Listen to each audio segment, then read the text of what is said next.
تھوڑی دیر کے لیے سوچئے کہ آپ کی عمر کیا ہے. ہم سب کو اپنے بارے میں اتنا تو پتا ہی ہوتا ہے کہ ہم کتنے سال کے ہو گئے. پھر یہ سوچئے کہ آپ بالغ کب سے ہیں.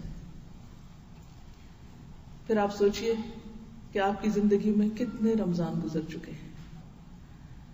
پھر سوچئے کہ ایک اور رمضان کا اس زندگی میں مل جانا اللہ کی کتنی بڑی نعمت ہے، کتنا بڑا احسان ہے کہ اس نے مجھے ایک موقع اور دے دیا، ایک چانس اور دے دیا.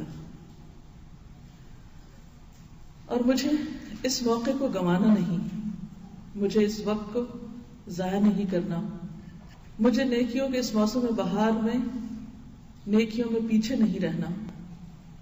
مجھے اس مہینے سے حقیقت میں وہ حاصل کرنا ہے جس کے لیے اللہ نے مجھے یہ چانس عطا کیا ہے، یہ نعمت عطا کی ہے، یہ رحمت عطا کی ہے.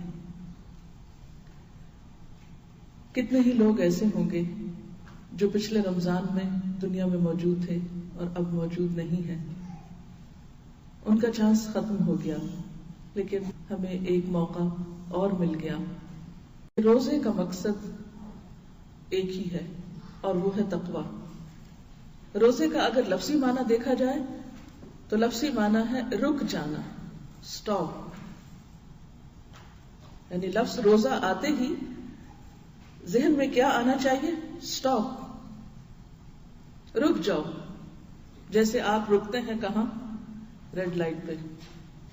آپ تیز گاڑی دوڑا کے جا رہے ہوتے ہیں، سرخ بتی جل گئی، آپ رک جاتے ہیں، اسٹاپ، آگے نہیں جانا. روزہ دراصل ہمیں رک جانے کی ٹریننگ دیتا ہے، رک جانے کا سبق سکھاتا ہے کہ رک جانا ہے. خواہ کتنا بھی لذیذ کھانا اور کتنا بھی اچھا کھانا ہمارے سامنے ہو، لیکن ایک خاص وقت کی حد تک جب ہم پہنچتے ہیں، حتی یتبین لکم الخیط الابیض من الخیط الاسود، تو ہم رک جاتے ہیں، ہاتھ روک لیتے ہیں.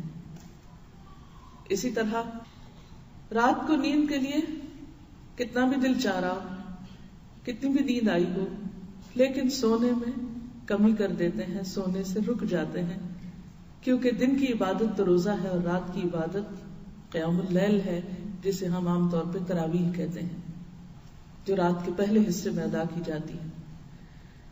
آخری حصے میں ادا کریں تو وہ تہجد کہلاتی ہے اور پہلے حصے میں ادا کریں تو تراویح ہوتی ہے.